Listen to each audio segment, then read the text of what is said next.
Hai JC Fam dan semua keluarga besar yang ada di online platform ini. Percaya bahwa firman Tuhan hari ini mengajarkan kita untuk bersyukur atas apa yang Tuhan telah berikan di dalam kehidupan kita. Atau menghidupi kehidupan penuh dengan ucapan syukur. Dengan tema To Live a Life of Thanksgiving. Mari kita satu di dalam doa. Bapak, kami bersyukur, berterima kasih. Kami percaya ada satu firman Tuhan yang sangat khusus Tuhan titipkan buat setiap kami. Supaya kami bertumbuh dewasa di dalam Tuhan. Dan kami bisa menjalankan apa yang Tuhan mau dalam kehidupan kami hari lepas hari. Dan kami tahu ada kekuatan, ada berkat, ada mujizat yang Tuhan siapkan buat setiap kami. Dalam nama Tuhan Yesus kami telah berdoa dan mengucap syukur. Amin. Nah, di dalam firman Tuhan di 1 Tesalonika 5 ayat 18 diajarkan sesuatu yang simple, tapi sesuatu yang powerful. Firman Tuhan berkata, bersukacitalah senantiasa, tetaplah berdoa, mengucap syukurlah dalam segala hal. Lihat, perhatikan, koma, sebab itulah yang dikehendaki Allah di dalam Kristus Yesus bagi kamu. Jadi saudara kasih, Tuhan sangat berharap kita tuh punya attitude of gratitude. Punya sikap untuk bisa berterima kasih, bersyukur kepada Tuhan di dalam kehidupan kita.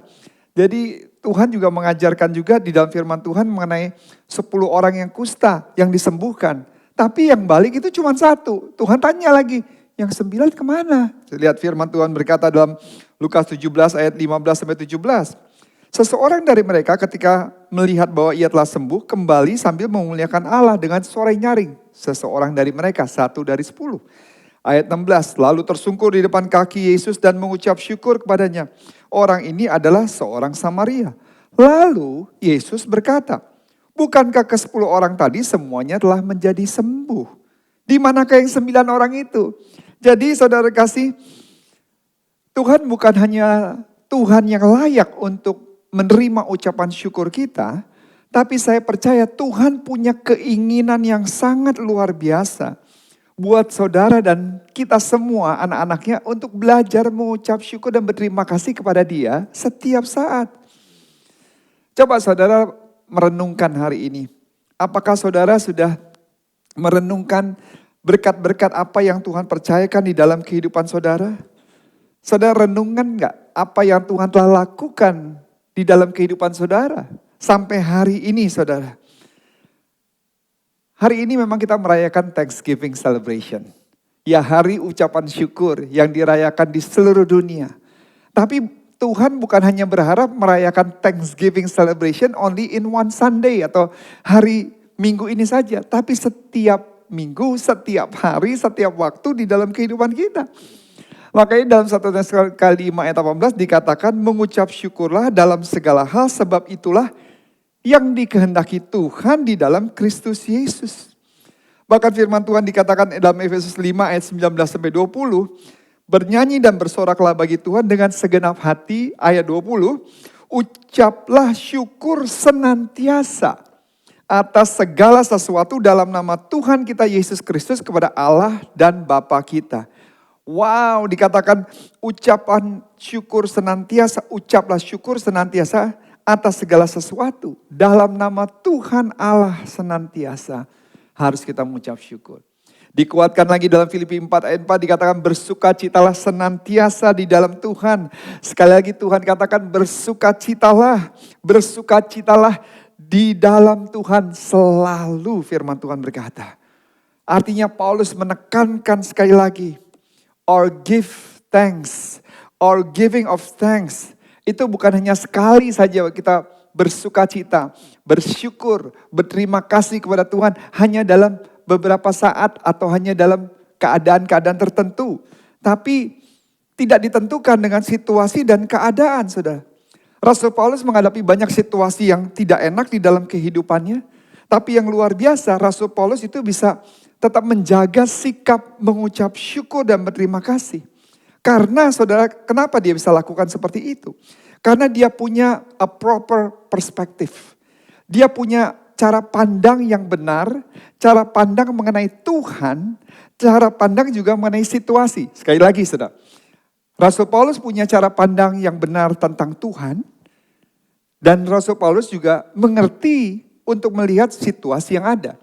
Kita sebagai orang percaya bukannya saya mengajarkan, ya bukannya masalah nggak ada, udah nggak usah khawatir, nggak usah takut. Bukannya itu, kita tahu masalah ada. Rasul Paulus tahu dia menghadapi masalah, situasi yang berat. Tapi dia punya cara pandang yang tepat juga, proper perspective about his God, about your God, about my God. Saudara.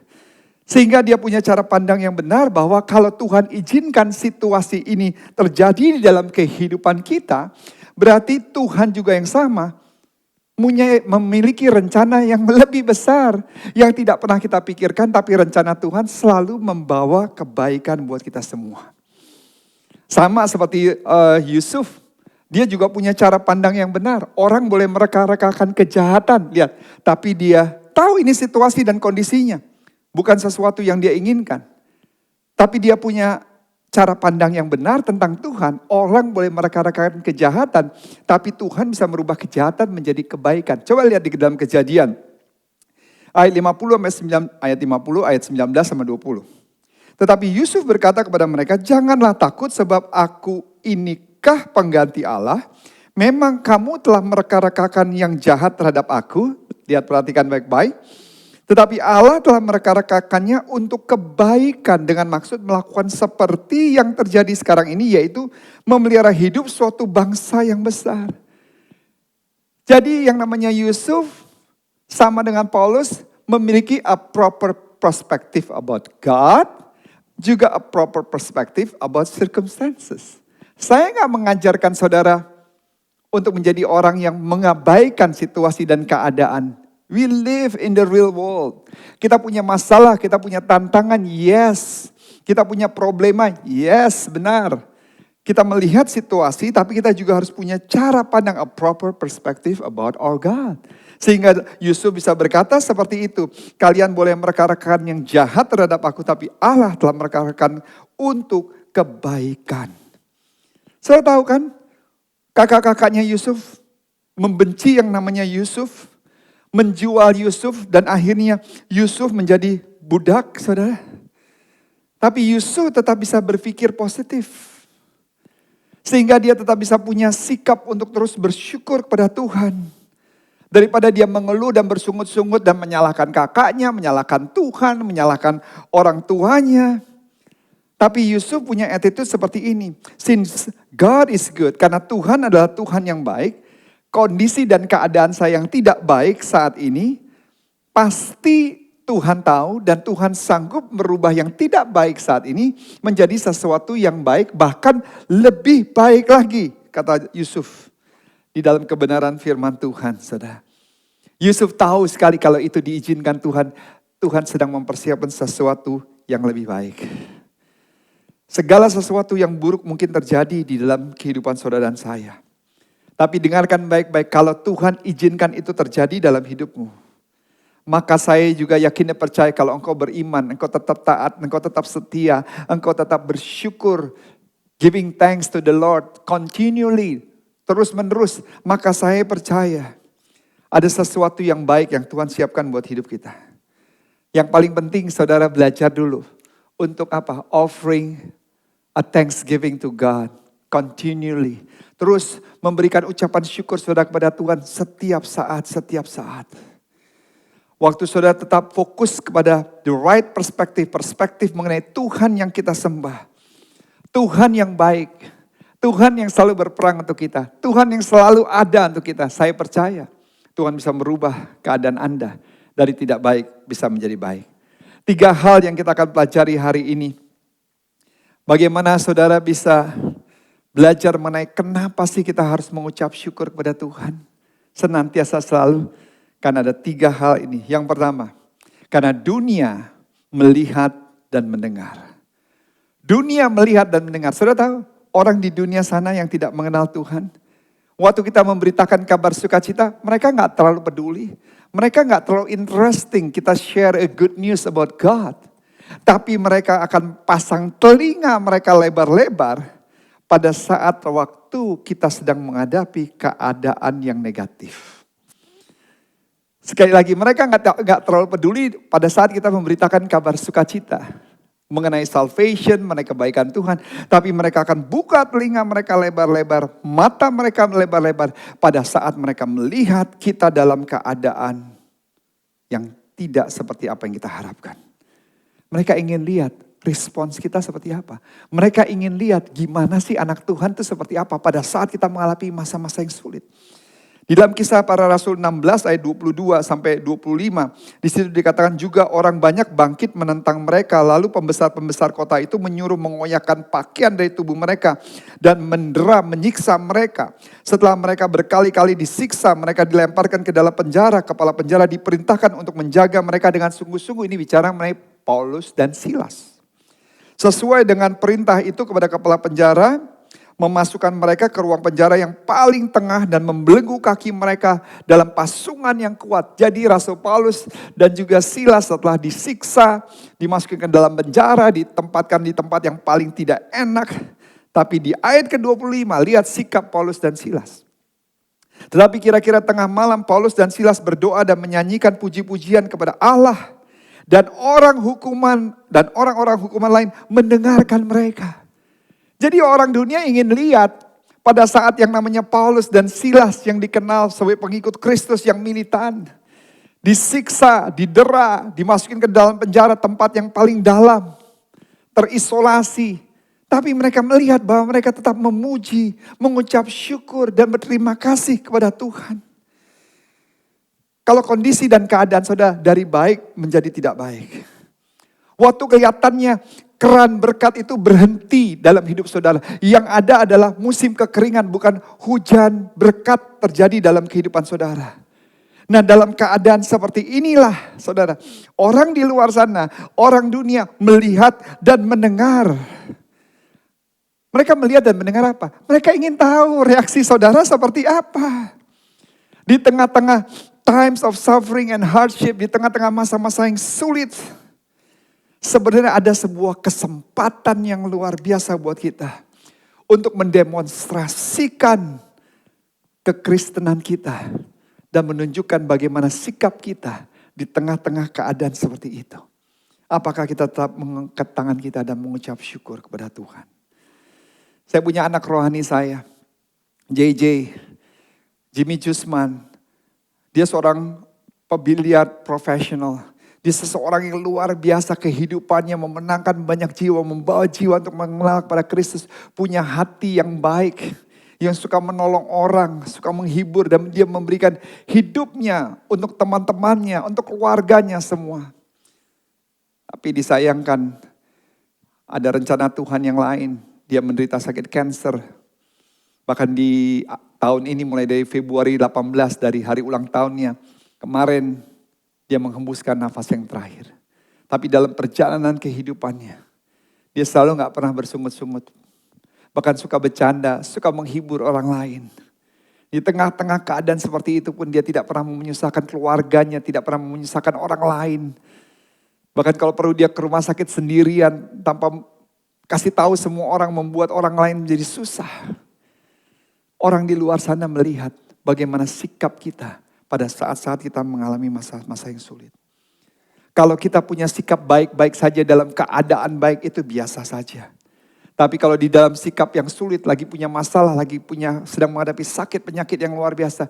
Terus kemudian kita juga bersungut-sungut, mengeluh seperti orang di luar sana. Apa bedanya kita dengan orang di luar sana? Nah, saudara kasih, orang dunia melihat bagaimana sikap kita. Bagaimana respons kita. 1 Petrus 2 ayat 2. Milikilah cara hidup yang baik di tengah-tengah bangsa-bangsa bukan Yahudi. Supaya apabila mereka memfitnah kamu sebagai orang durjana, mereka dapat melihat dari perbuatan-perbuatanmu yang baik dan memuliakan Allah pada hari Ia melawat mereka. Dengarkan baik-baik. Simply put life. Simply, dengan sederhana, jadikan hidup Anda menjadi hidup yang baik di firman Tuhan. Miliki cara hidup yang baik di tengah-tengah bangsa bukan Yahudi. Supaya mereka dapat melihatnya dari perbuatan-perbuatanmu yang baik dan memuliakan Tuhan. Wow. Firman Tuhan juga mengajarkan dalam Matius 5 ayat 14 sampai 16. Dikatakan kamu adalah terang dunia, kota yang terletak di atas gunung tidak mungkin tersembunyi. Lagi pula orang tidak menyalakan pelita lalu meletakkannya di bawah gantang, melainkan di atas kaki dan sehingga menerangi semua orang di dalam rumah itu. Demikianlah hendaknya terangmu bercahaya di depan orang banyak supaya mereka melihat perbuatanmu yang baik dan memuliakan Bapamu yang di surga. Sekali lagi, dunia melihat dan dunia mendengar. Albert Schweitzer adalah seorang polimatik yang berasal dari Prancis. Polimatik artinya adalah seseorang yang memiliki wawasan yang sangat luas dan pengetahuannya tidak terbatas hanya pada satu bidang saja. Nama Albert Schweitzer sangat dikenal bukan hanya di Prancis tetapi juga di dunia. Dia merupakan orang yang berpengaruh di bidang teologi, seorang penulis, seorang humanitarian, filsuf dan ahli fisika. Tapi kepintarannya yang begitu luar biasa tidak membuat dia melupakan Tuhan. Albert merupakan juga seorang yang sangat taat kepada Tuhan. Dia justru menggunakan kepintarannya untuk membuat studi-studi supaya kekristenan bisa tetap relevan untuk setiap generasi. Satu hal yang ditekankan untuk tidak pernah lupa bersyukur kepada Tuhan apapun kondisinya. Dia menulis buku ini. Dia berkata demikian, suatu saat api kita bisa saja meredup. Salah satu cara untuk bisa mengobarkannya lagi adalah dengan mengucap syukur. Dia juga berkata satu saat api kita bisa sangat berkobar. Salah satu cara untuk tidak kehilangan kontrol adalah dengan mengucap syukur. Dalam hidup ini posisi kita tidak selalu ada di atas. Ada waktunya kita mengalami masalah, kehilangan semangat dan redup. Tapi waktu kita mengucap syukur, maka kita bisa mendapatkan kekuatan baru. Waktu hidup kita sedang ada di atas, mengucap syukur justru akan membuat kita tidak sombong dan besar kepala. Tulisan ini merupakan salah satu pemikiran Albert yang membuatnya dia memenangkan Nobel Peace Prize di tahun 1952. Filosofi hidupnya yang dikenal Reverence for Life membuatnya menjadi orang ke-8 di Prancis yang pada saat itu memenangkan penghargaan ini. Lihat, dunia melihat, dunia mau mendengar. Hal ini juga membuat orang mencari tahu tentang kekristenan dan mengenal Tuhan. Lewat kisah ini kita bisa melihat ketika kita mengucap syukur menjadi sebuah gaya hidup. Ketika kita bersyukur menjadi sebuah gaya hidup, kita bisa menjalani hidup dengan maksimal dan bahkan berdampak bagi banyak orang. Serta memuliakan Tuhan. Jadi di poin yang pertama, ingat dunia melihat, dunia mendengar. Yang kedua adalah iblis melihat dan iblis mendengar. Sekali lagi iblis melihat dan mendengar. Kalau yang pertama dunia melihat dan mendengar. Firman Tuhan berkata dalam 1 Petrus 5 ayat 8 sampai 10.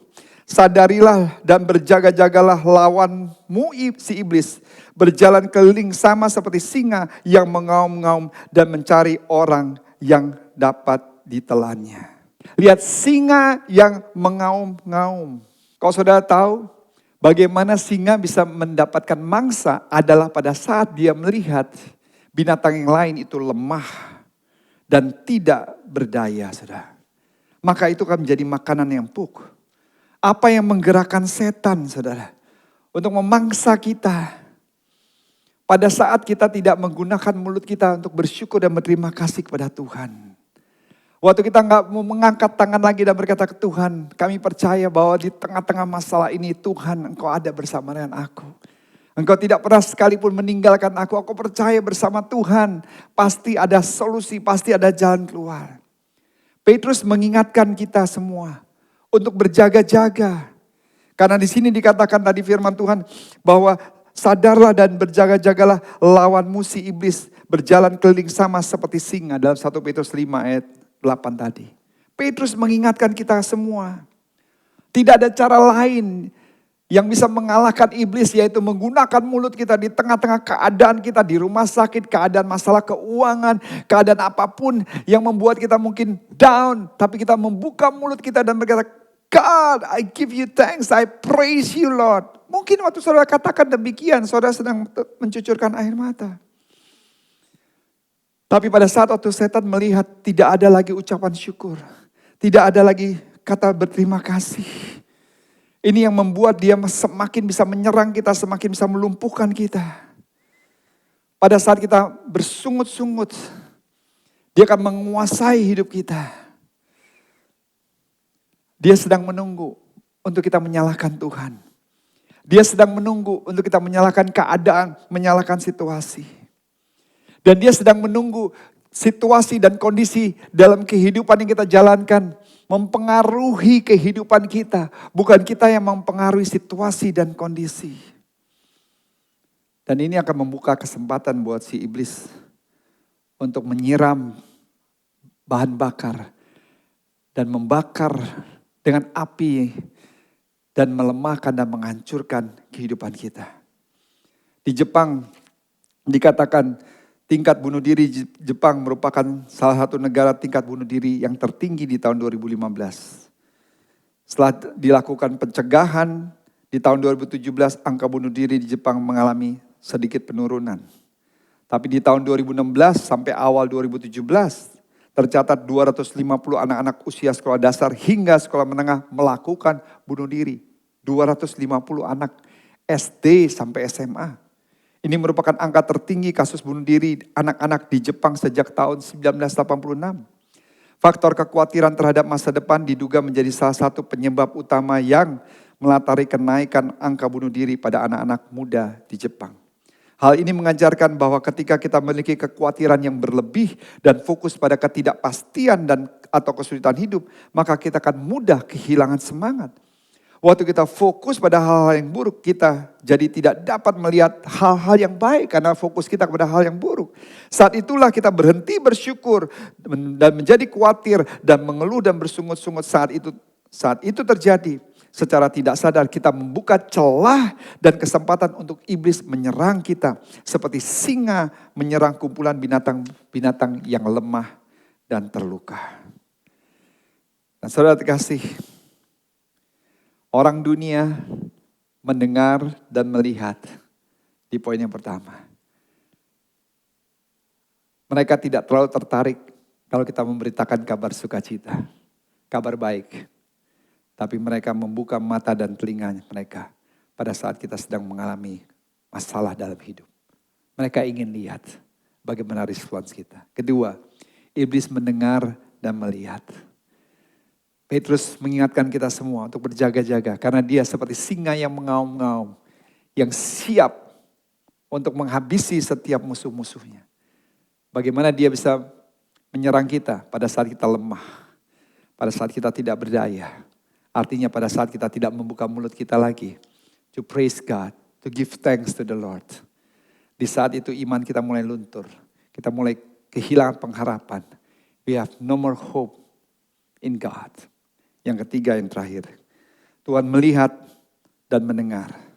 Tuhan melihat dan mendengar. Raja Asa dari Yehuda. Pada saat dihadapi dengan musuh yang besar, saudara. Bukannya dia bersandar kepada Tuhan.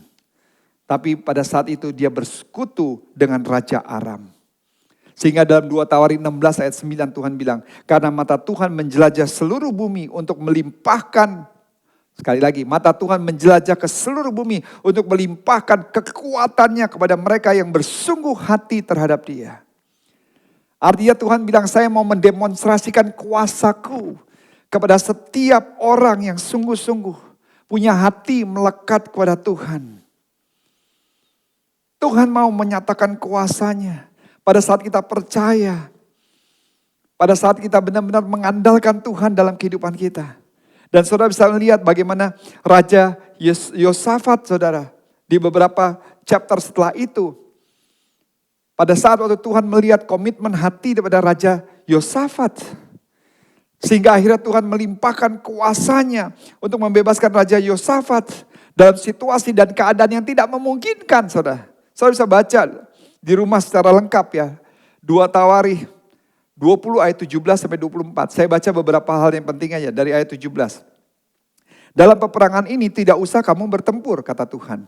Hei Yehuda dan Yerusalem, tinggallah berdiri di tempatmu itu dan lihatlah bagaimana Tuhan memberikan kemenangan kepadamu. Karena Tuhan melihat hati Yosafat. Sehingga Tuhan mau melimpahkan kuasanya. Janganlah kamu takut dan terkejut, majulah besok menghadapi mereka, Tuhan akan menyertai kamu. Ayat 18. Lalu berlututlah Yosafat dengan mukanya ke tanah, seluruh Yehuda dan penduduk Yerusalem pun sujud di hadapan Tuhan dan menyembah kepadanya. Dan kemudian orang-orang Lewi di ayat 19 dari Bani Kehat dan Bani Korah bangkit berdiri untuk menyanyikan puji-pujian bagi Tuhan Allah Israel dengan suara yang sangat nyaring, saudara. Dan saudara baca ayat-ayat berikutnya, keesokan harinya waktu mereka berperang, lihat apa yang sedang terjadi. Di ayat 21 bagian B, nyanyikanlah nyanyian syukur bagi Tuhan, bahwasanya untuk selamanya kasih setianya. Jadi waktu dalam peperangan yang mereka lakukan hanya bersyukur, berterima kasih, giving thanks to the Lord. Tuhan bilang tenang aja, nanti aku yang berperang. Lihat di ayat 22, ketika mereka mulai bersorak-sorai dan menyanyikan nyanyian pujian, dibuat Tuhanlah penghadangan terhadap Bani Amon dan Moab dan orang-orang dari pegunungan Seir yang hendak menyerang Yehuda, sehingga mereka terpukul kalah. Lalu Bani Amon dan Moab berdiri menentang penduduk pegunung Seir, hendak menumpas dan memusnahkan mereka. Segera sesudah mereka membinasakan penduduk Seir, mereka saling bunuh-membunuh. Ketika orang Yehuda tiba di tempat peninjauan di padang gurun, mereka menengok ke tempat laskar itu, tampaklah semua telah menjadi bangkai, berhantaran di tanah, tidak ada yang terluput. Wow, mereka gak sempat berperang. Tuhan yang atur semuanya, jadi musuh-musuhnya saling berperang satu dengan lainnya. Mereka gak bisa melihat, mereka berpikir mereka sedang berhadapan dengan orang-orang Israel, orang-orang Yehuda. Padahal mereka berhadapan dengan para satu dengan yang lainnya. Dan saling bunuh dengan bunuh, dan situ firman Tuhan berkata tidak ada satupun yang terluput.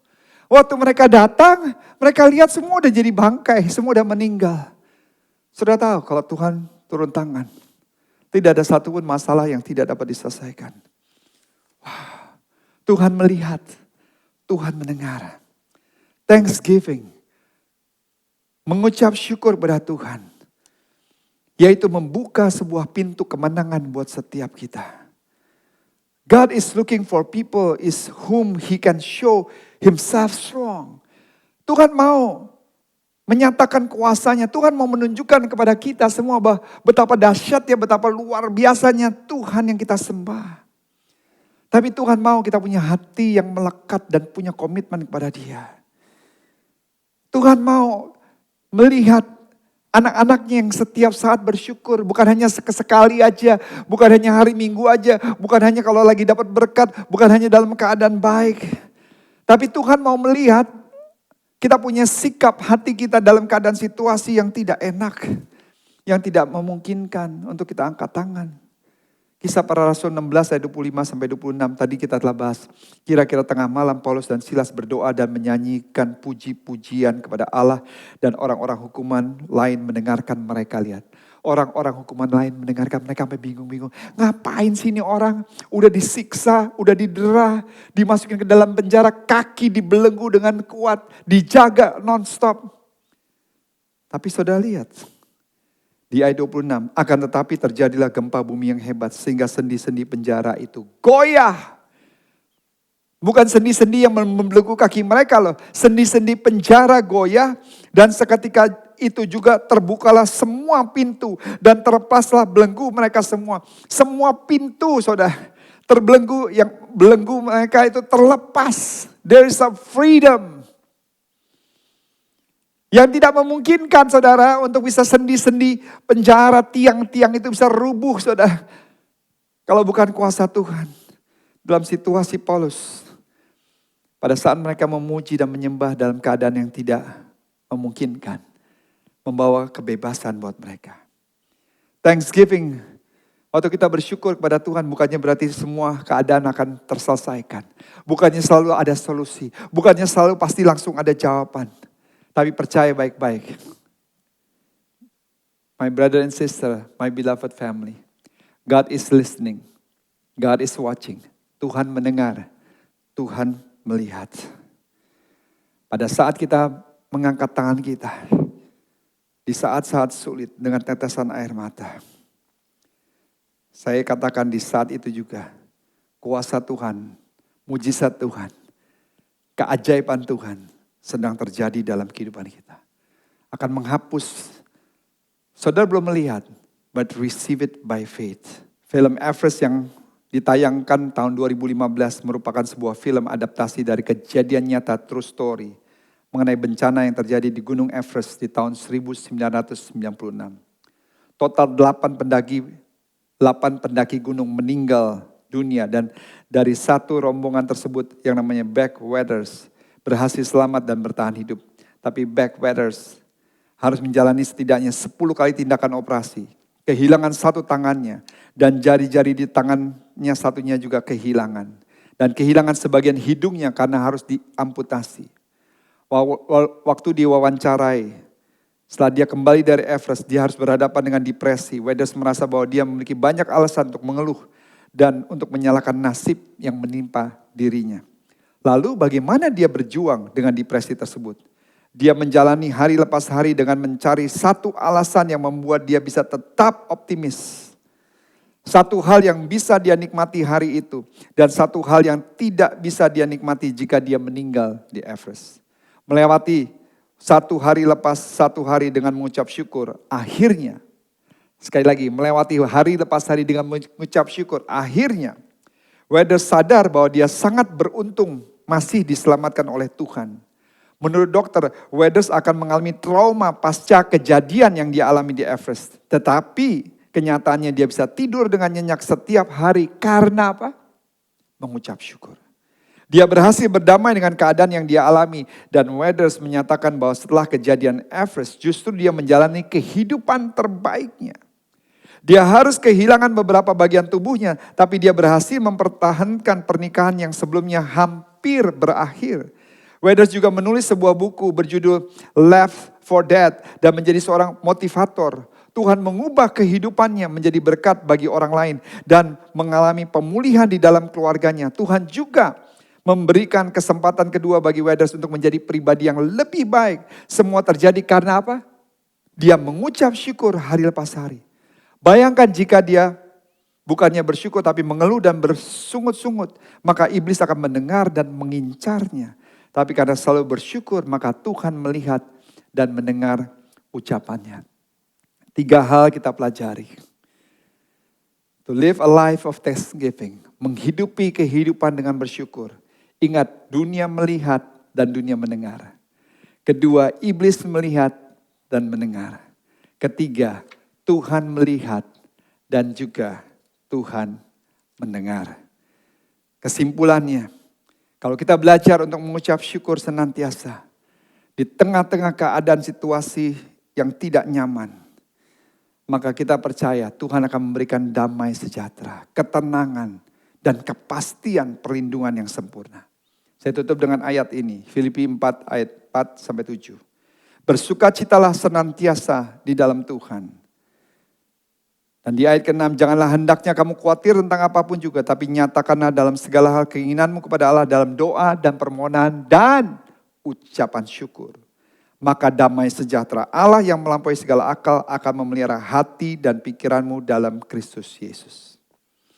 Kalau saudara tanya, Pastor Ed, apakah selalu senantiasa mengucap syukur? Saya jawab dengan jujur, tidak selalu seperti itu. Tidak mudah, sama seperti saudara semua. Tapi kita belajar bersama-sama. Semakin saya mendalami kebenaran firman Tuhan, saya tahu bahwa itu bukan mau atau tidak, sebuah kehendak dan keputusan Tuhan buat kita semua untuk belajar, untuk bersyukur, giving thanks to the Lord. Karena dunia melihat dan mendengar, iblis melihat dan mendengar, Tuhan melihat dan mendengar. Dan Tuhan siap melimpahkan kuasanya, kedahsyatannya pada saat waktu kita punya sikap untuk mengucap syukur senantiasa selalu. To live a life of thanksgiving. Maka kemenangan Tuhan jamin akan menjadi bagian dalam hidup kita. Hari lepas hari. God bless you. Amin. Ya, kita sudah belajar bagaimana kita menjalankan kehidupan dengan ucapan syukur, to live a life of thanksgiving. Nah, sekarang ini adalah kesempatan kita mempraktekkan apa yang baru kita dengar. Dan kita mau memberi yang terbaik buat Tuhan. Dan saudara terkasih, orang dunia akan melihat Bagaimana sikap kita di tengah-tengah masa epidemik seperti ini, COVID-19. Orang dunia mau melihat apakah kita tetap memberi yang terbaik. Dan bukan hanya orang dunia melihat, Tuhan juga melihat bagaimana sikap hati kita. Dan iblis juga mau melihat apakah kita terintimidasi. Dan saudara terkasih, kita bukan memberi untuk manusia, kita memberi untuk Tuhan. Dan disinilah kita mau menguji kebenaran firman Tuhan. Orang dunia akan melihat, iblis akan melihat, Tuhan akan melihat. Dan waktu kita memberi dengan tulus, bukan dengan paksaan, dengan sukacita, mentransfer, mendukung pekerjaan Tuhan. Memberi yang terbaik. Kalau saudara belum memberikan persepuluhan, ini kesempatannya saudara bisa memberikan perpuluhan. Tapi saudara bisa juga memberi dukungan yang maksimal sehingga berita sukacita ini bisa dikabarkan dengan semakin maksimal, orang yang lemah bisa dikuatkan. Seperti kita telah mendengar di mana kuasa Tuhan dicurahkan, mata Tuhan menjelajah ke seluruh bumi untuk melimpahkan kekuatannya. Yuk, kita bukan memberi yang biasa-biasa. Kita memberikan yang terbaik untuk Tuhan Yesus di Thanksgiving celebration ini.